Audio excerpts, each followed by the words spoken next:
ఈ మధ్య కాలంలో పార్టీ నాయకులు తిట్టుకుంటున్నారు. పేర్లు అడగండి, బ్రేకులు కూడా అడగండి.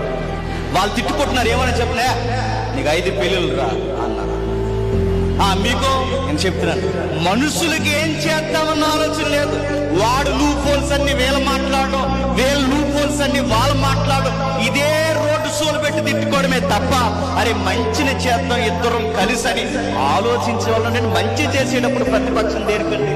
మంచి చేసేటప్పుడు ఒక ప్రభుత్వానికి ప్రతిపక్షం దేనికంటే ఇద్దరు మంచి వాళ్ళు కాదు కాబట్టి ప్రతిపక్షం అయ్యారు. మంచి చేద్దామన్న ఆలోచన లేదు. పైగా ఈ జనాల మోకుండా చూసారు, జెండాలు పట్టుకునే కార్యకర్తలు. ఈ కార్యకర్తలు ఏమంటారు చెప్పనా, మా వాడి కనీసం 5 ఉండాలే అన్నారు. ఏంటది?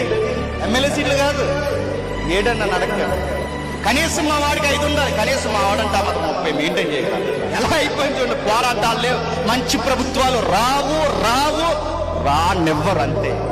మంచి ప్రభుత్వాలు రావు. మరి ఎవరు వస్తున్నారండి రాజకీయ నాయకుల్లో కంటే? దుర్మార్గులు దిగిపోయారట కవన్నాడు. పాపాత్ములు పదవుల్లోకి వచ్చారట.